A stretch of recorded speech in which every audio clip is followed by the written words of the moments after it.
Hello and welcome to News Central Television with me, Blessings Musugu. The top stories at this hour.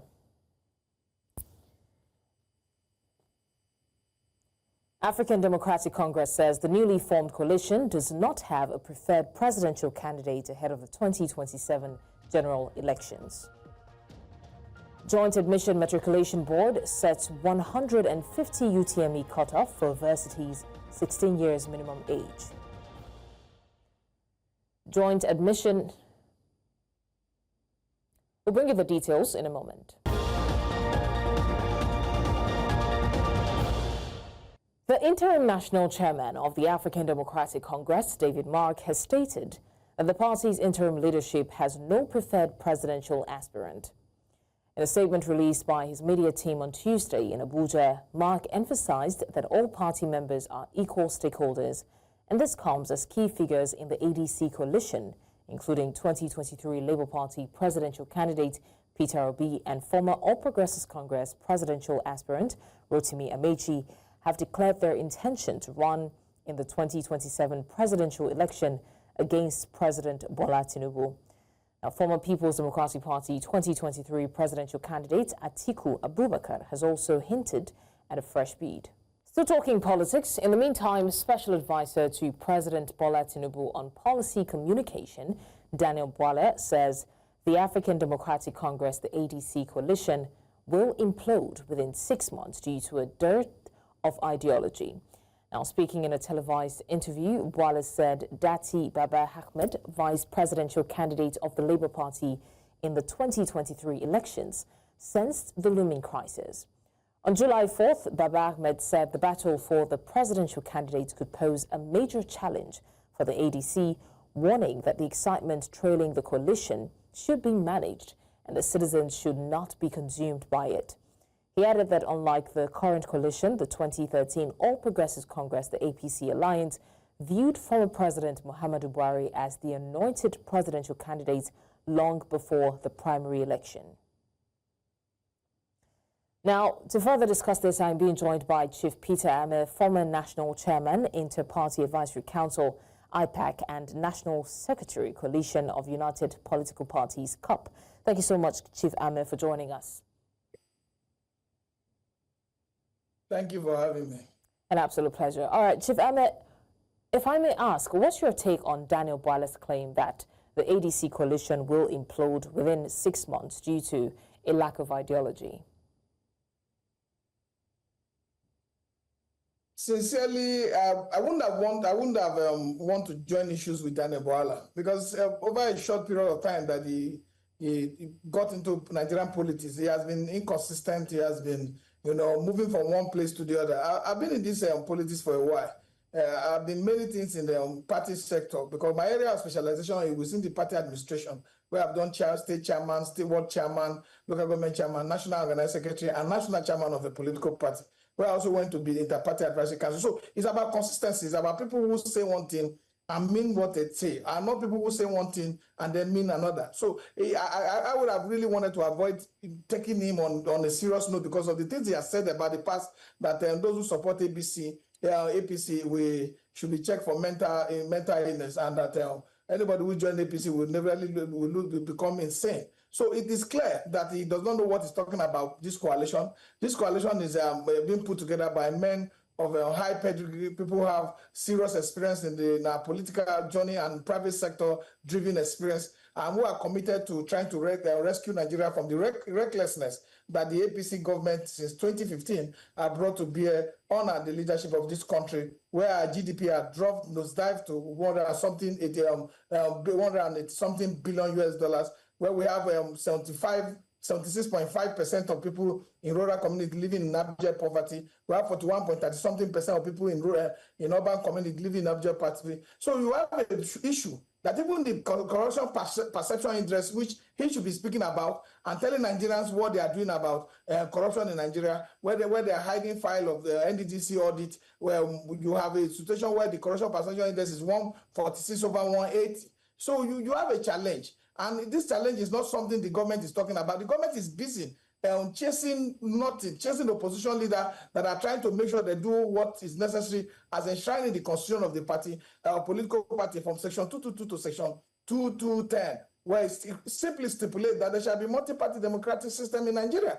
And if these well-meaning Nigerians have put aside their political difference, their entrenched interest to be able to support only their interest, and collectively form a unit of interest that will save the Nigerian economy from continued decline and collapse. They should be commended. And I think a lot of people, even on social media and on the street, nobody takes Daniel Bwala serious, because you can see when he speaks on TV, he cannot even talk about Atiku Abubakar, because he knows that he's already in a situation where he's not driving his political journey based on principles. He said, "Oh, my former principal." So these are challenges of people who have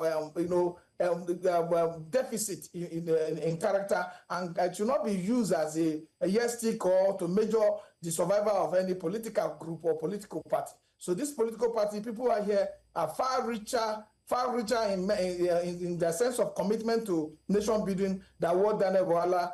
For people like us, our next meal is not our problem. It is the next generation that we're worried about. And that's why you find that everybody in the coalition is looking at how do we save this country, this mess, this monumental disaster that the APC administration have brought to bear on the leadership of our country. We cannot continue like this. And it is that reason that there's no selfish interest here. Everything is centered on the interest of the Nigerian state, the economy of our country. Right now, we're having issues of EAE suspending our people from having entry visa or tourist visa or stop-by visa. You have issues that America have already reduced the visa to 3 months, non-immigrant visa to 3 months. So we have a challenge. And this challenge is what the government should be doing. How is the government doing everything to make sure that our FDI, our foreign direct investment, is giving a boost so that people can come to Nigeria and invest? How is it that they have to solve the security challenge that we are having?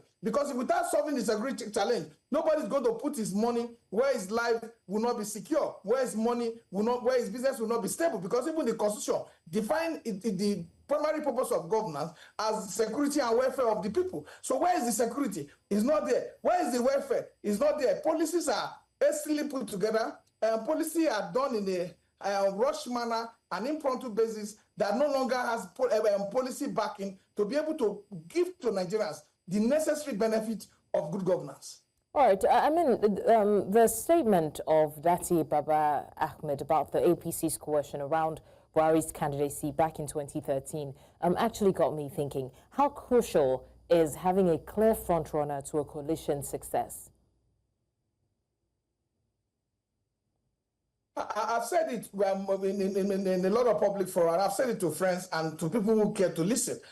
We are in a very, very serious period. And for us to get it right, we must do what is right. People talk about, there are no written agreements. In 2015, Buhari wasn't just chosen. Buhari was looked at with the kind of momentum he has in the north. So if the coalition thinks that they want to succeed and remove Tinubu from office, they must avoid the issue that where the South will develop Southern solidarity if the zoning arrangement that we already have is not respected. Because we must be able to do things that will give us 10-yard advantage, because the president is already in power. So we must do things that will give us 10-yard advantage, things that will come with public appeal, things that will come with public acceptance, things that will make the people see that we are committed to respecting unwritten rules and laws that govern our operation, that give opportunity to all areas of this country. Because for Buhari to have completed 8 years uninterrupted, and it is now the turn of the South Nigeria to complete their 8 years uninterrupted. If the coalition fails to meet that, people, when you argue that it is not in our constitution, it is not in our constitution that if you are bringing a president from the South, most of the time is a Christian. If you are bringing a candidate, whether it's vice president or president himself, candidate, is a Muslim. So these are not part of our written agreement, even though the Constitution accepts that what we have, that Nigeria shall not have a state religion, but yet we still give that preference to religious preference in selecting our candidates. We have not been able to involve the Babalawos and the Orichas and the Eche people, in my place. So we need to be able to look at what is there that will make it more suitable. Do we have a candidate with national appeal? Do you have a candidate with Southern solidarity? Do we have a candidate that is his policy resonates with the young people and the old people? Let's look towards that focus so that we do not implode the primaries of a political of the ADC when the primaries time come. Because there are a lot of ways to choose candidates. You can do direct primary, you can do indirect primary, you can do consensus at the venue. But I think this one would be elite-based consensus. They should sit down like adults in the room and accept that we must do what is right. Let the North, where the challenge would have been, is that they have front runners like Peter Obi, another Southerners from the South, who have now accepted that to keep this democracy and to keep our fragile unity in place, it is very important that we agree that we are going to do one thing. And since they have agreed, that obstacle that would have militated against the zoning of the candidacy to South has been removed from the block. That roadblock is off. Even Atiku Abubakar can be referenced to say in 2023 that if the election, the party PDP had zoned their presidential ticket to the South, he wouldn't have contested. That it was the failure of the PDP to zone their presidential ticket to the Southeast that made him to contest. Okay, so Can I quickly ask you? I mean, with big names like Peter Obi, Rotimi Amechi, Atiku Abubakar potentially throwing their hats into the ring for 2027, how exactly do you see the ADC coalition holding up to internal competition like that one? Like I've said, I think the ADC coalition can succeed if people put aside their personal interests and look at the real issues, the importance of what we are confronting. The presidency is in the South right now. You cannot take it back immediately to the North. What happened with Jonathan in 2011 was because the Northerners felt that the Yar'Adua tenure was not completed, and that struggle led up to 2014, 2015. Brought the Southern solidarity to support the North, to say, yes, they need to complete that. That was why Jonathan had so much obstacle to cross in the North. So that we should not do the same thing in this case, in this scenario. And for Amechi, there's no problem. Amechi is from the South. Peter Obi is from the South. If it's zone, let all of them go and conduct the primaries. And I think for my advice, I think it gets to a stage where people should somebody that is so respected that we highly value his opinion. Yes, we cannot do it, that Atiku Abubakar has contributed his own quota, has contributed politically and otherwise to the development of this country or to the participation or to political participation issues. What we know at this point in time is that if you look at the case of Senegal, the most popular and the most acceptable and the leader, because he felt there was no this thing on his side and there were obstacles standing against him, he selected a younger person who eventually became the president. This time is for leaders at that level to be able to mobilize around the center candidate and work for the interest of this country, so that this unity that we are trying to form, we have it on a solid foundation, so that there's no kind of bricks and people say, oh, there's this attempt to make sure that the North does not have it yet. There's this attempt to make sure that certain region of this country does not govern this country in peace. So we must be able to give and take. And people, look, if I don't become president today, my children will be. It depends on what I do, in trying to lay proper foundation to create that environment that will make sure that people remember in time to come how sacrifices were made for us to integrate, carry out regional integration within the cycle of our political discussion. So the challenge now is how we can do the proper thing, how we can know that if we are doing a delegate congress, is the delegate congress going to be transparent? Is it not going to be driven by money bag arrangement where people pay thousands of dollars to buy delegate? If we are doing direct delegate, are we going to make it transparent and create a guideline that will allow members of the party to vote freely without any sense of intimidation or any sense of harassment? So we need to also put it before INEC, because INEC is a regulator and registrar of political parties, and they are also to follow that process. So not to create an eat. I believe my best prescription for the solution of this problem is for us to have a pre-source building process, so that we can actively on a table before going into the primaries and say, based on our agreement A, B, and C. This is what will happen. So okay, Chief Peter. In order to be able to salvage our political... All right, Chief Peter, thank you so much for joining us. Really appreciate your input on this conversation. And again, 2027 is just around the corner. We're going to see how they can salvage the situation. Whether or not they have enough fighting power, we'll definitely find out. Thank you once again for joining us. We go on a short break now. It's still the news. When we come back, we've got more stories. Do stay with us.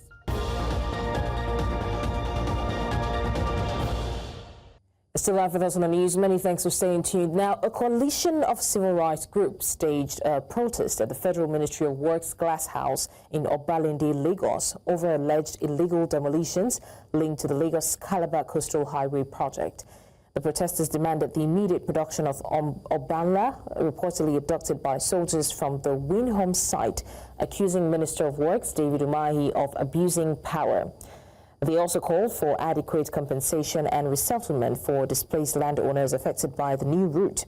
The groups accused Umahi of frustrating foreign investors and dishonoring state-approved land documents, calling for the withdrawal of soldiers allegedly misused by powerful individuals. The coalition warned against the political manipulation of infrastructure development at the expense of citizens' rights.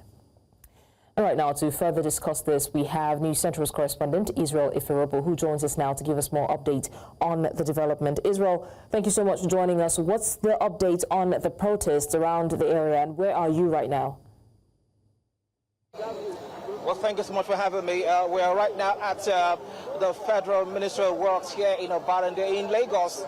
So much is happening, and as you can see, just the crowd behind me here speaks volumes of what exactly this protest is all about. It's not just some people that are gathered here to just talk about just anything here. They're complaining about some sort of violation of their rights, which we've talked about and covered.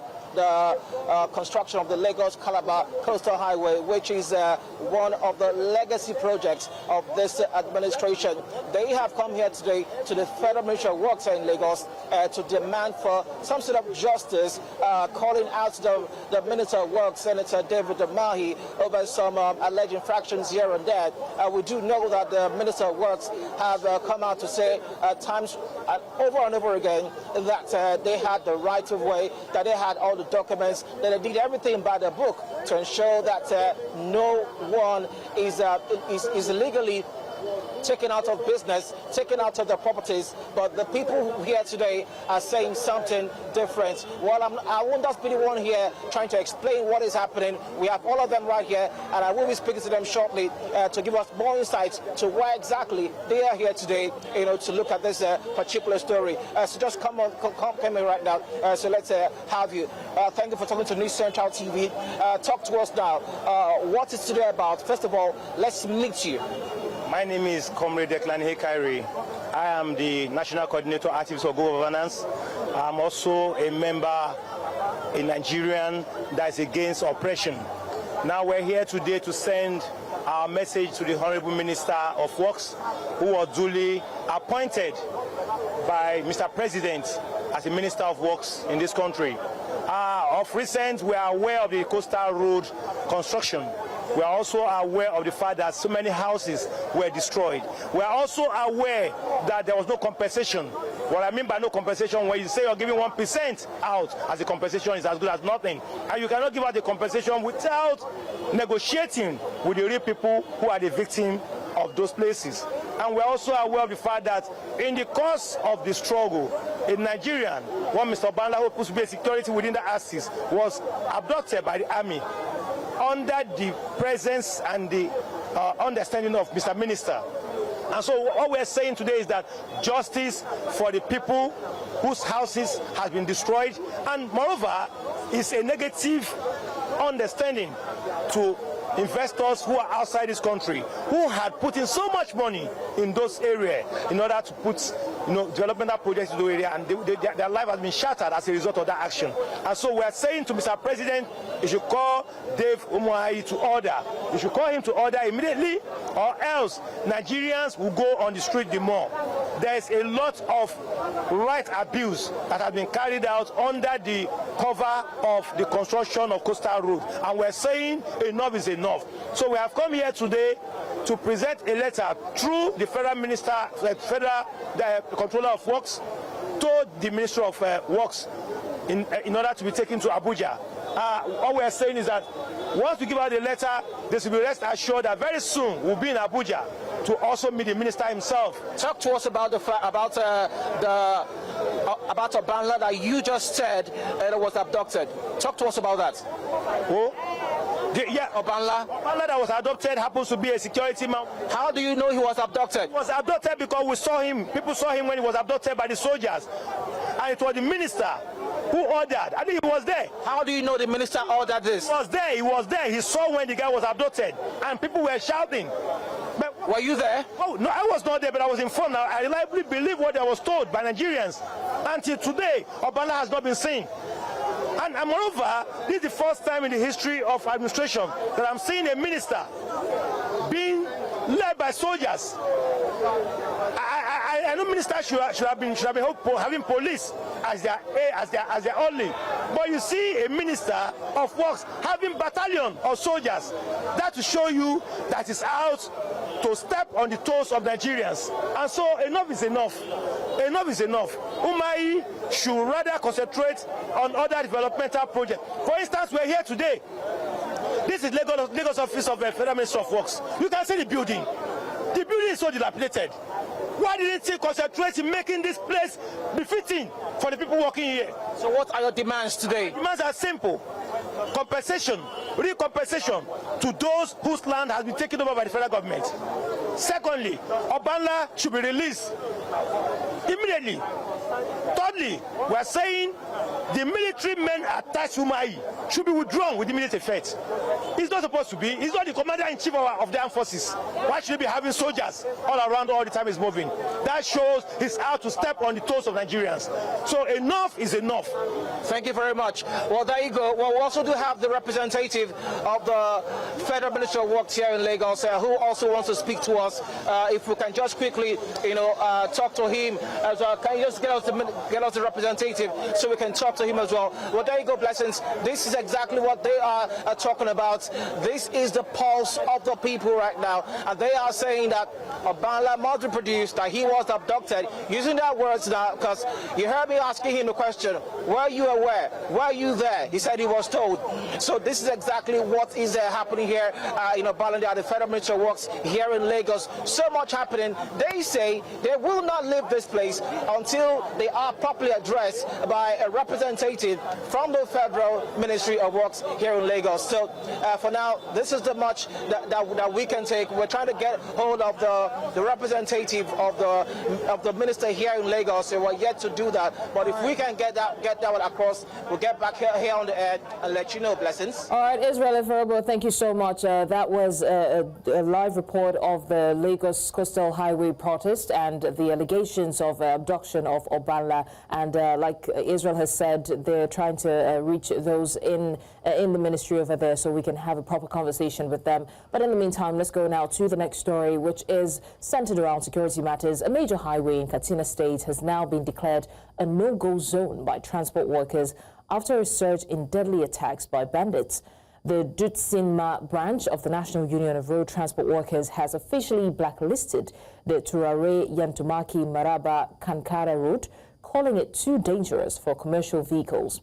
Now, the union is now directing all drivers to use the longer but reportedly safer route instead. The move comes after what transport officials described as a sudden spike in attacks by motorcycle riding terrorists along the road in the last 2 weeks. In response, the Katsina State government is insisting that the highway shouldn't be abandoned just yet. Joining us live now from Dutsinma local government is our correspondent Jamil Mbai to discuss more on this. Jamil, thank you so much for joining us. What's going on there in Dutsinma local government? What is it with the road? Is this a first-time occurrence or is this a reoccurrence of some sort? Has it happened before?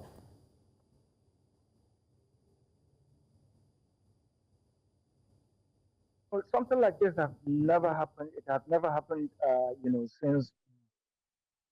Yeah, it has never happened.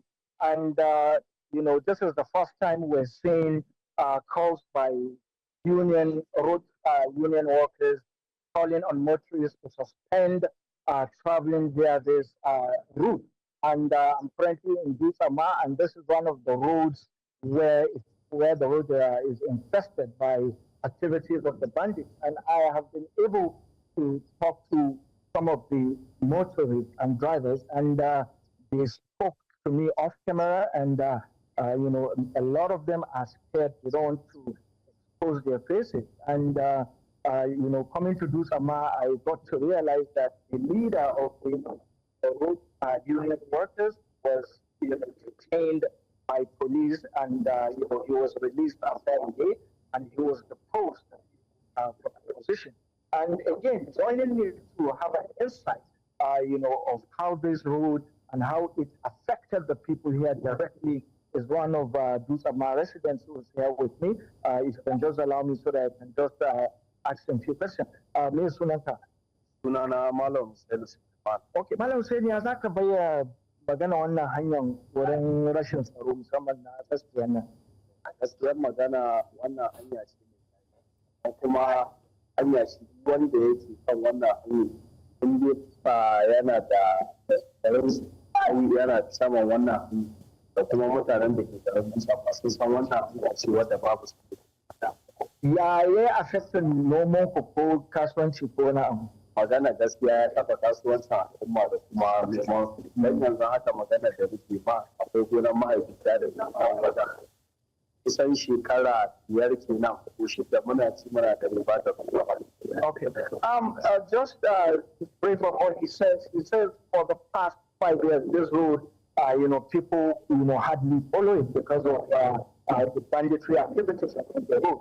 And him in particular, his father has a farmland along these axes. And for 2 years now, his father can't go there and farm. So this is just a glimpse of what the people here in Dusama are going through. But this, it's not just about Dusama, it extends down to Enkumachi, Kankara, and Mararaba Kankara, and with these, attacks, witnessing of affected by these bandit attacks. And from here, I'm moving to Kankara, and I guess by then I will have more on this so I can talk about, but I have to leave this place now. Thank you. All right, thank you so much, Jamil, for bringing us up to speed on that. And we're hoping, so very quickly, I want to ask, have we heard anything from the government regarding this? We've heard that they said that the roads are safe for now, but isn't that dangerous, seeing as people are clamoring, complaining that the roads are not safe, but the government is asking for the roads not to be sidelined just yet. What do we make of that? Abandoned. Yeah, the government. Yeah, the government, they said, abandoning the road is going to affect the commercial activities along the axis, is going to paralyze economic activities as well. And the government says, they're going to provide more security and deploy more securities on the road and ensure, a constant patrol of vehicles and, security officials on the road. But like I said, the government wasn't happy with what the leader of the road union workers did, and they had to remove him from the position. The government is not happy with the decision, and also the government says it's going to incite fear and discourage people from traveling. So that's the position of the government. It's calling on people to be calm. It's going to bring security operatives, that will be patrolling and ensure safety of the people. But as you can see, I'm yet to see the patrol. Probably on my way to Kankara, I can be able to ascertain whether the government is really keeping to its words of deploying security operatives on the road for patrol.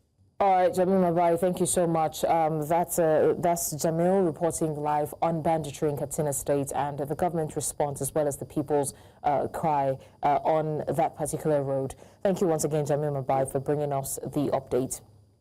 Now to more security matters. Katsina State Governor Diko Rada says about 90% of bandits terrorizing the state are neither strangers nor outsiders. Speaking on Tuesday, Rada said insecurity remains a major obstacle to meaningful development in Katsina. He said while governors serve as security chiefs in the state, the army and police operate independently.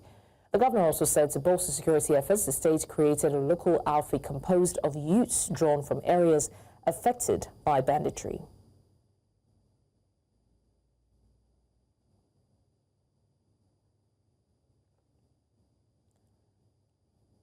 You're still live with us on the news. We'll go on a short break. When we come back, more stories. Do stay with us.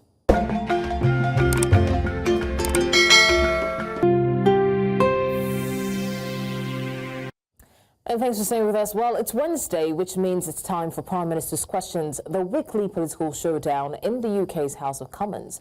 Today, Prime Minister Sir Keir Starmer faces off against the leader of the opposition, Kemi Badenoch, tackling the biggest issues of the week, including the continuing war in Gaza and the French state visit. Now expect tough questions, fiery exchanges, and no shortage of political drama. We'll go live now to Westminster for all the action. And now we cross over to our correspondent, Afia Hagen, who's currently in front of the Parliament. Afia Hagen, thank you for joining us. What's the mood like right now at the Parliament? We know that we're expecting nothing short of questions and answers back and forth. Nigerians will say gbas-gbos. So what's happening there at the moment? Certainly back and forth. A fiery exchange between the leader of the opposition, Kemi Badenoch, and Prime Minister Keir Starmer at the start of Prime Minister's Questions, a half-hour session. Now, the first question that Kemi Badenoch put to Keir Starmer was about Starmer's manifesto pledge not to increase taxes for working people. She asked the Prime Minister if he stood by his promise. He got a one-word response, which was yes, a chuckle and followed by a cheer from the rest of the House. It's very rare, actually, that we get an answer like that, an answer so short and sharp. Badenoch still pressed on and remarked on the Chancellor's promises to freeze income tax. Is that still the policy? Starmer expanded on that, saying his ministers are committed to fiscal rules, budget and manifesto. Now, earlier on today, we had those going to no more doctor strikes over this summer. During the Conservative government, we had waves and waves of strikes. Labour came to power, telling us that they'd fixed all that, gave the doctors a 28% pay rise, but resident doctors are going to be striking this summer. Badenoch accused Starmer of caving in to the resident doctors, previously known as junior doctors, but yes, still they are striking. Kemi Badenoch also hit on the government's tax and spending plans, saying the freezing of tax thresholds means the poorest pensioners will be dragged into paying income tax for the first time, asking Starmer if he thought it was right that struggling pensioners should be facing a retirement tax. Starmer said the government will stick to its fiscal rules and manifesto commitments, and accused the Conservative government of dragging the country down. And of course, the Labour government are trying to repair it. That is a common theme from Keir Starmer in Prime Minister's Questions. Again, thank you so much for the update. Definitely, we're looking forward to seeing the back and forth. And most importantly, we're looking forward to these critical questions being answered by Sir Keir Starmer. Thank you once again for joining us. Now, President Donald Trump will host 5 African heads of state at the White House today as trade, investment and security take center stage.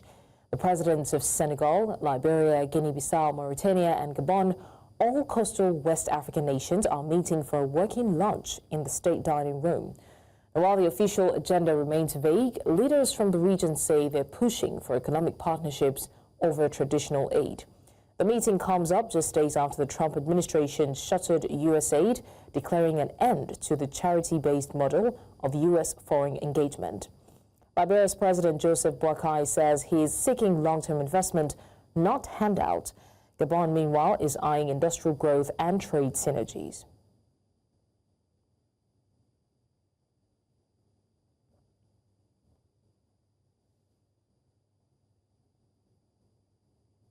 To Kenya now, where President William Ruto has warned against what he calls attempts to overthrow his government through unconstitutional means. Speaking on Wednesday, Ruto claimed that recent violent protests were sponsored efforts to incite chaos and destabilize the country ahead of the 2027 elections. In his words, they want to organize protests, burn property, and bring disaster so as to overthrow the government. The remarks come after weeks of unrest across Kenya sparked by public anger over rising living costs and proposed tax hikes.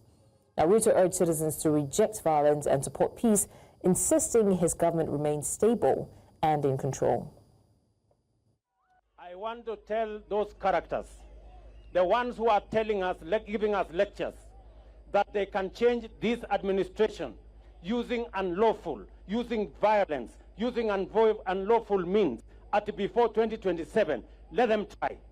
And we are going to use whatever means that is available to make sure that we stabilize the country. We cannot accept mayhem and anarchy to destroy the development we have.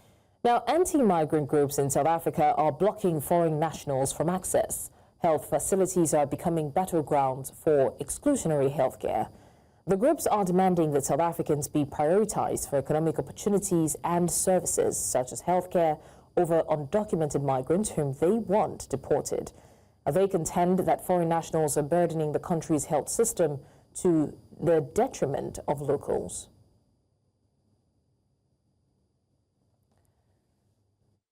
Now I'm joined by Bongani Siziba, who's currently on ground to bring us live updates from there. Bongani Siziba. Yes, a very good afternoon to you and our viewers at home.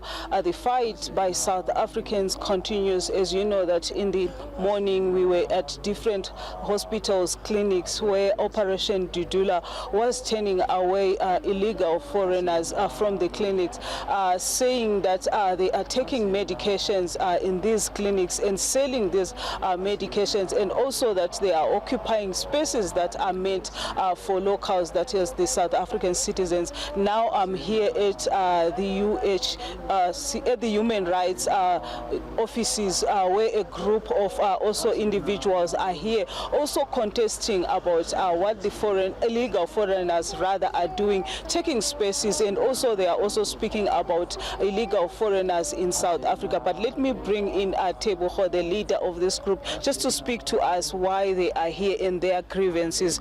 Good afternoon, sir, and thank you for joining us here at News Central TV. Why are you here and what are the grievances? No, thank you so much. We are here as Forum for South Africa because we are actually troubled by the statement by South African Human Rights Commission to say illegal foreigners can come and access public health services. And then whereas we know that obviously South Africa, we don't have resources, the resources are scarce. And then now when they say that, they actually made all those particular illegal immigrants to come and fight South Africans. And then today we came here just to submit a memorandum to say to Human Rights Commission, we are giving you 7 days to respond to these demands, and then failure to do that, we'll have to mobilize and come and march here, because our fight is not about the documented individuals. We are fighting against illegal immigrants who come to this particular country without documents. And then we believe that when they come to this country without documents, they've got ulterior motives, obviously, because they don't want to be tracked and traced. So that is our argument.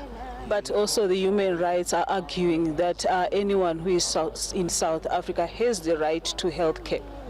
Yeah, they are saying that because they misinterpret or they exclude Section 32 of the Immigration Act that says all illegal immigrants must be deported. So how do you deport somebody and at the same time you say they must receive medical care? It doesn't make sense. Once the person comes to the country, you deport them so they cannot access any services. And then we also made an adjustment to say, but if somebody's in the country and they want emergency services, like somebody's involved in an accident, there is no way that South Africa will not assist that particular person. That's where our Ubuntu comes. But we begin to realize that that is being abused because we are so soft in the country. We have Ubuntu, we are welcoming. So people are taking advantage of that. So now they're closing the borders. Somebody's pregnant, they know that they're pregnant, but the moment they're about to give birth, they cross the border, they come, and then that becomes an emergency, so they cannot be chased away. So that is tricky. So we're saying the borders must close, and then illegal immigrants must stay away. Whatever the Human Rights Commission is saying it undermines the sovereignty of this country, it undermines the laws of this country, because Section 32 of the Immigration Act is very clear: deport illegal immigrants, and that's what they're supposed to preach, not what they've preached. And some critics might say that this is being xenophobic. Your thoughts around that? It is not xenophobic, because if we go to Zimbabwe, I must have my passport. We always travel. We go to Botswana, Lesotho, and we always carry our passports. We never went to any country without a passport. We recently saw South Africans being arrested in Zimbabwe, I think 6 or 7 of them, because they entered the country illegally.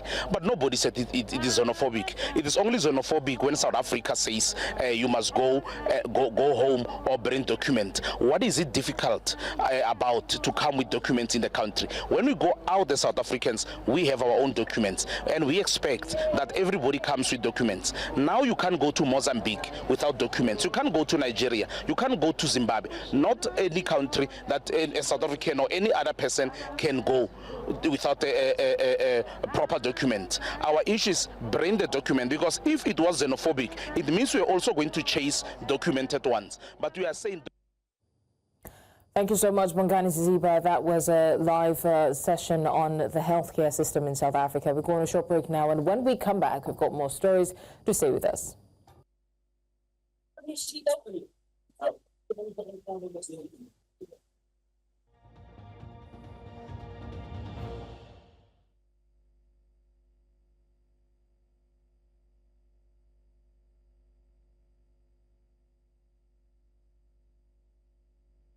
And now some sports stories. The Super Falcons of Nigeria held a training session on Tuesday evening at the Wellness Center in Ulad Saleh as they prepare for the second Group B match against Botswana at the 2024 Women's Africa Cup of Nations. Following a convincing 3-0 win over Tunisia in their opening, the 9-time champions are focused on maintaining momentum in their quest to reclaim the continental crown.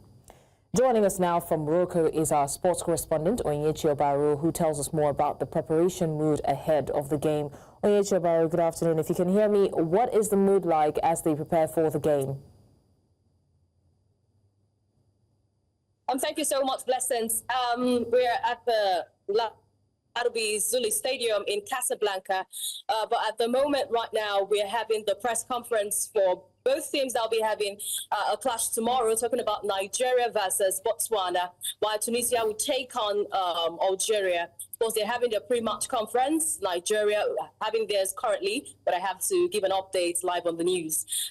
But for those coaches who have been to the press conference before now, they say they're prepared. It's coming into this competition with the results that they've got. Tunisia losing their first match, while we've got Algeria getting their first win, and Botswana getting their first loss. Botswana coach Alex Malete, he says that they are not scared of the Super Falcons of Nigeria, even judging by the fact that they had a dominant performance in the first game against Tunisia. They will bring all they can to that game tomorrow and make sure that they leave this competition with their head high. He says that the quarterfinal is the target for Botswana, but we await the results for tomorrow. So the press conference is ongoing as we speak. But so far in this, my coverage of this competition, the Women's African Cup of Nations for 2024, we've been able to see that there is little or no publicity for this competition. We only get to see things that talk about the WAFCON, things that show the WAFCON only at match venues. Coming up from the airport down to the stadium or even the apartments, we didn't get to see anything that talks about the Women's African Cup of Nations or if a competition is even ongoing in Morocco. But at the moment, we're waiting to see if we would see the boss from the Confederation of African Football. We'll see all the awareness when it gets to the knockout round of this competition. But so far, it's been little inside the Larbi Zuli Stadium, and that's why you see the banners and all talking about the 2024 Women's African Cup of Nations. I also covered the training of the Super Falcons yesterday, their recovery training after that Monday rest. So all players are in good condition. We did not have any injury. Asato Shwala, who I spoke to, says she's fine and okay, even though she was limping out of the pitch in that game against Tunisia. Blessings. All right, thank you so much, Onyechi Obaro. And of course, because of our time, we'll definitely have Onyechi join us in our subsequent bulletins to give us more updates on the Women's Cup of Nations happening live in Casablanca, Morocco. But in the meantime, that's all on the news at this hour. But before we go, let's take another look at some of the major stories. Now, we told you African Democratic Congress says the newly formed coalition does not have a preferred presidential candidate ahead of the 2027 general elections. We also mentioned Joint Admission Matriculation Board sets 150 UTM quota for varsities, 16 years minimum age. And finally, we told you US President Trump hosts 5 African leaders to discuss issues on trade, security. Remember, you may send your eyewitness report to the WhatsApp number on the screen. Also, do follow us on social media. We are at News Central TV. You can watch News Central live on DSTV, channel 422, GoTV, channel 23, StarTimes 274, Avo TV, and YouTube. Many thanks for watching. I'm Blessings Wasugu.